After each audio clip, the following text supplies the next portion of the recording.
Hey guys, welcome back to today's video. Today is Friday, July 29th, 2022, and for the first time in 538's 2022 midterm election forecast, the Democratic Party is now slightly favored to win the U.S. Senate. The Democratic Party, that is currently in control with 50 Senate seats, has a 56% chance at retaining this exact control. Now, the 50-50 map won't look the exact same as what we saw in previous elections. Right now on the 538 map, they have some Republicans ahead in some states, Democrats ahead in others, and the final composition is looking like it might average around to be 50-50, so we're right back to where we were numbers-wise, but some of the races definitely have changed. This new surge for the Democratic Party in the Senate races is really boosted by a number of changes in electoral ratings and changes in what we have seen from pollsters and general data altogether from many of these swing states. We've seen a number of new polls come out of states such as Ohio, Pennsylvania, Georgia, Nevada, Arizona, numbers over the past month and a half that have sort of contributed and really riled up over the past week to what now leads the Democratic Party to being the favorites to win the majority. Now, looking at the tracking over time, you will find that the chance of control had never gone to the Democrats at a single point in 538 history for the 2022 midterms. It started out in June with the Republican Party at a 60% chance at winning control of the Senate. That narrowed down after the, I believe, a little bit more drama when it came down to the Pennsylvania Senate race, and I believe also Arizona with Blake Masters surging in polls there over Mark Brnovich. Now we're starting to see the numbers in around this time in mid-June up to 45% for the Democratic Party at a high point previously in June at a 50% chance, but never the favorites to win it. Republicans rebounded, started to expand to where they were at one point at a 56% chance of control, but today that has certainly decreased to a 44% chance at Republicans winning control of the U.S. Senate. Now, if you don't know why this is significant, it is because the Democratic Party is in a very vulnerable position going into these midterm elections. But numbers have seemed to have gotten a lot better for the Democratic Party, regardless of whatever you're looking at. When you jump over to the House model, you find that the Democratic Party and the Republican Party are practically where they were over the past month and a half, and that really makes a lot of sense. That's to say, first of all, the Democrats have slightly narrowed up their chances at one point at a low of 12% at retaining control of the House, jumping up to 17%, but it's still an overwhelming Republican advantage and more than likely going to go to the GOP. Republicans only need 4 out of the 222 seats the Democratic Party has, or 221 seats now, in order to win control of the House, which should be fairly easy. Looking at our House map here, Republicans are expected to win 233 seats, but the number I actually want to take a look at is not the number of seats or the chances in the House, but rather the popular vote margin that looks like it might be narrowing down from where it was before. If you take a look at the numbers from June 10th, 2021 or 2022, or June 1st, the first time that this poll was released or this forecast was released, the Republicans had about a 6 to 7 point advantage over the Democrats when it came down to the forecasted popular vote margin. That has now been reduced to 4.6% and looks like it might reduce even further. And with this reduction of support by 2 to 3 points nationwide, that is what is contributing to the Democratic Party's ability to now climb the ranks, climb the numbers, and start to be in the favorite to win the majority in the U.S. Senate. Taking a look at our generic ballot, I made a video about it yesterday, being the narrowest it has been in 8 consecutive months. Looking at the numbers, 0.2% is what the Republican Party's lead is right now, and the Real Clear Politics, which tends to have a little bit more of a rightward advantage when it comes down to polling data, shows the Republicans ahead by less than a point. It is the narrowest it has been in literally half a year, if not more, depending on the source that you're looking at, for the GOP when it comes down to margin.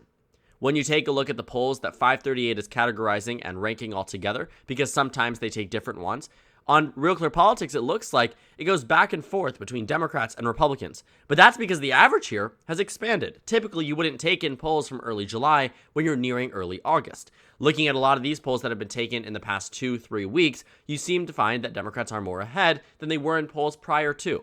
What changed? Well, it looks like the American public might be taking the Dobbs decision to heart. And it isn't just that. I think there's definitely things changing when it comes down to individual races and pushing people away from voting for the GOP at this particular point in time. But it doesn't help, because on Sunday, we will officially mark 100 days until the midterm elections. Looking at the generic ballot in terms of the polls that have been taken here, all of the nonpartisan polls, every single one, or at least in a sense, biased polls from what we have seen historically speaking, almost all of them show the Democrats ahead. There are very few examples where the Republicans are ahead in the entirety of these, and one of them is actually a Republican-sponsored poll. McConnell and Associates did a poll for Center for Security Policy, which is a Republican group, finding that Republicans are ahead by 5. Trafalgar, another Republican group, a sponsor for the GOP, shows Republicans ahead by 8. Rasmussen Reports, Donald Trump's favorite pollster, shows the Republicans ahead by 5. But when it comes down to other polling companies, which I will say they all have their own problems, I'm not to say that, these aren't going to be more accurate than others, but there's clearly a difference here, and a lot of it comes down to who is sponsoring the polls. In most of these cases, whether it's a Republican-leaning pollster or a Republican-sponsored poll, of course the GOP is going to be ahead. That's not always the case, though. The Winston Group had a poll sponsored by the Winning the Issues, another Republican group that showed the Democrats ahead by 6. The point is that a lot of these nonpartisan polls show the Democratic Party ahead, and a lot of these sponsored polls by the GOP, of course, show the Republicans ahead. This lead here is not what I expect the final margin to be, but I do think that its narrowing up shows that there is a reduction of 2 to 3 points nationwide in terms of overall support and sentiment towards the GOP. And that's what leads us to numbers such as this one. For the first time, too, in 538's forecast, 538 gives the Democratic Party a better chance at winning control or maintaining control of the U.S. Senate than the JHK forecast. There are other forecasts out there that show the Democratic Party in a less favorable position than 538 suggests. And this is the first time, and I mean quite literally the first time, in a long time, we have seen a number higher than 55. Republicans had that in mid-June, but before and after that, it was very difficult to see. 56 to 44 for the incumbent party in a midterm year where the GOP only needs 1 seat. For reference, in 2010, they got 7. In 2014, they got 9. But in 2022, they can't even get 1. And chances are Democrats might actually take 1 from them. That's how weird of a national environment we're working in. Because on the same exact group, in the same exact voting block, the Democratic Party has just a 17% chance at retaining control of the House. Just something to ponder about, think about as we go through this map. Looking at the forecast by state, what we have here is that the Raphael Warnock is expected to potentially win in the first round of vote, but head to a runoff and narrowly lose. We'll see what happens there because it's actually being currently offset by what's happening in Pennsylvania. Nevada, Catherine Cortez Masto is expected to narrowly edge out the race in the first round of voting. There is no runoffs in the state of Nevada. And many of the states do. So we're just going to go ahead and move forward as if we're not working within states with runoffs, because for the most case, we're not. In Pennsylvania, John Fetterman has a 63% chance of victory over Dr. Oz. I want you to look at this race because it wasn't always like that. Mehmet Oz had a 65% chance of victory following the primary, and today that is reduced to just 37%. 37% for someone who was the 2/3 favorite. Absolutely embarrassing when it comes down to these races. I mean, many of them were easily winnable and were expected to be won in the past, but that's just simply not the case. Moving down to the state of Arizona, with Blake Masters as the potential nominee, Mark Kelly's chances rise. 65% chance at winning. North Carolina, Republicans win it. Wisconsin, Republicans win it. New Hampshire, Maggie Hassan, a very vulnerable Democratic incumbent, seems to be the favorite here, 74%. Ohio, 79% chance for the GOP, but narrower than surprisingly, the state of Colorado, the state of Florida, states that were to the left of Ohio in the 2020 election. But also, I will say that looking at the 2022 national environment, Ohio is a state that Trump won by 8. We should be expecting Ohio to be a very solid state. Looking at the predicted margin, you're not actually talking about a Trump-like margin. You're seeing a margin here of about 6-7 points, not 8 points, which happened in a much better year for the Democratic Party, might I argue. So definitely some very interesting things happening here. But if everything was to happen the way it's expected to right now, the Democratic Party would be at 50-50, according to 538. And as soon as they move over the Georgia ranking in favor of Raphael Warnock, based off of the numbers that we have, the chances for the Democratic Party might actually near 60. Now, this is the deluxe forecast, and believe it or not, it gets significantly better for the Democratic Party as you move up to other models. You look at the classic model, which takes out expert ratings. So for many of these states, Cook Political Report, Inside Elections, Larry Sabato's crystal ball, what they do is they assign rankings for many of these states, lean Republican, likely Republican, solid Republican. They funnel that into the forecast, and that's where this deluxe ranking forecast is coming from. But for classic, they just do it based off of polls, fundraising, and past voting patterns. And now that number has jumped to 68% for the Democratic Party. Many of these rankings that we see, the forecasts and ratings for many of these states, aren't updated every single day. Obviously, if something super significant happens, they will change it, but there are times where we will go weeks with the same exact rankings and ratings remaining in these states.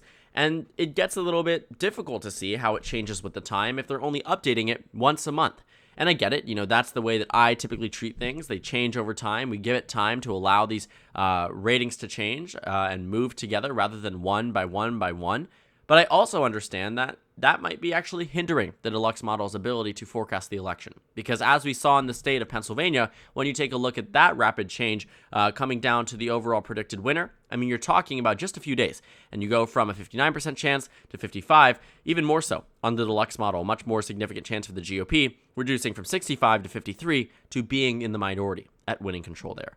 So the classic model for 538 gives the Democratic Party a 68% chance at winning control. But when you jump over to the light model, that number heads up to 72%.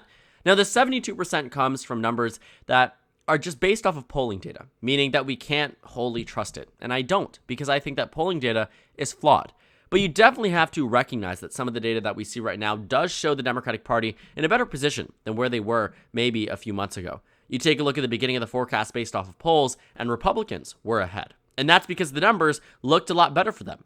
But today, those numbers put the Democratic Party in a position where they have a 72% chance at winning purely based off of the numbers game. Obviously, that's not what we're going to be expecting to see. That's why we typically roll with the deluxe model over the light model, because it forecasts with a lot more information than just polling data. But it also is something to take a look at, because based off of the numbers that we see, this is a conclusion that people might arise at.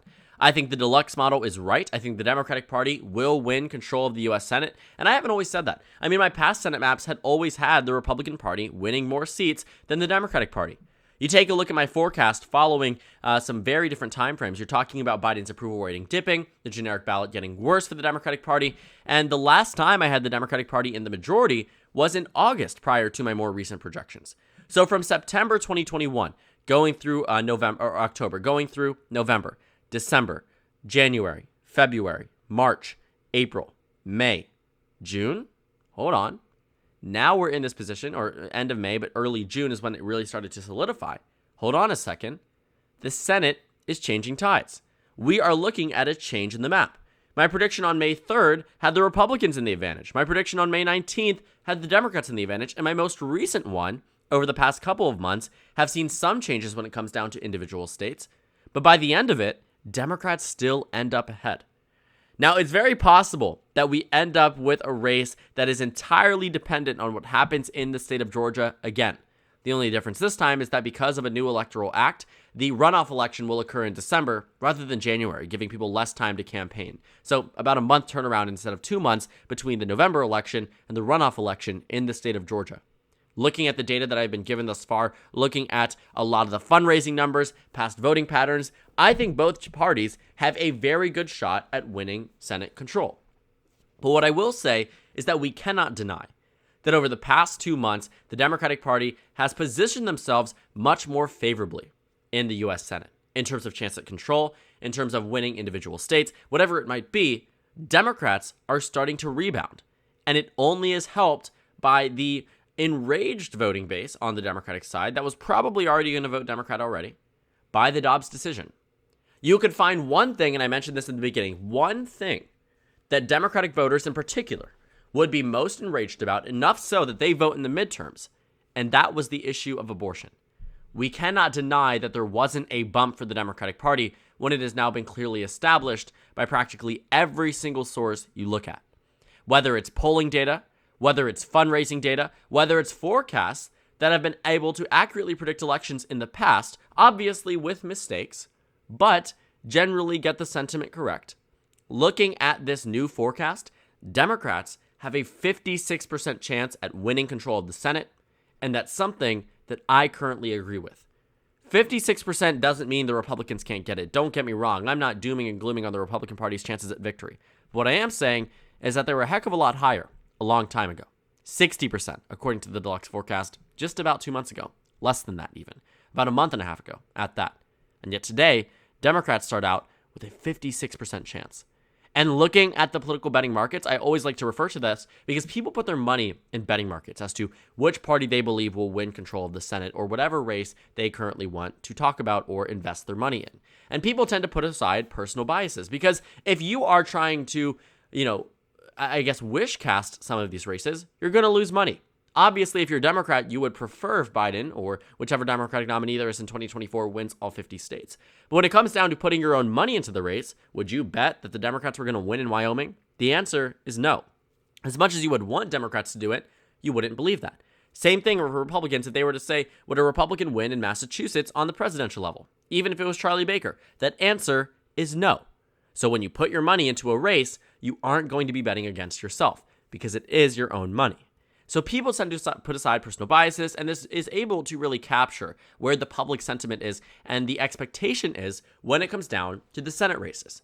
And looking at the 90-day trend when it comes down to the Senate races, you find that at one point Republicans had nearly an 80-cent yes share. That today has reduced down to 53 cents. Democrats have jumped up to 49 cents. Before, at a low point 3 months ago, they were at 22 cents. Meaning that you have seen a rapid reduction. Just take a look at this chart. It's very similar to what we've seen on 538 in terms of the chance, except where does the convergence point happen? Probably somewhere in the next week as more data comes out backing the Democratic Party's chances in the Senate elections. Just something to think about. So overall, what I expect to see from the Senate races, what I expect to see from the 2022 November election is that Democrats do retain control of the Senate. And I've been saying it probably long before 538 has been able to change their prediction to move it in favor of the Democratic Party. Maybe it was naive of me to do it before, but I do think that I very much agree with the general consensus and the characterization of many of these states. I don't entirely agree with Nevada, nor do I entirely agree with the state of Georgia.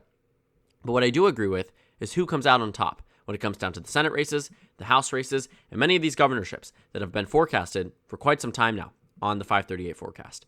So I'd encourage you to check it out, play with it a little bit, go through the light, classic, and deluxe model. You can find this at FiveThirtyEight.com. Definitely a reputable source, definitely something to take a look at. Don't put all your faith into it. It's been wrong in 2020, wrong in 2018, wrong in 2016, but also very much right too. You know, many races were accurately predicted, more so right than wrong. Obviously, otherwise we would have never considered the source in the first place. But generally speaking, I would still take caution because politics is ever-changing. Could change overnight, practically speaking. And we're almost 100 days out to the midterms. That's a lot of nights for things to change. But it also means that we're about 3 months away from seeing who wins control of the U.S. Senate. So thank you guys so much for watching this video. Make sure to comment down suggestions below. Subscribe on the left if you haven't already, and check out the Instagram and Twitter. At the bottom left of the screen, there's also a Discord server for you to go ahead and join. On the screen, there's a video you can watch, and then a playlist for my 2022 Senate election analysis videos. Again, thank you guys so much for watching, and I will see you all later today.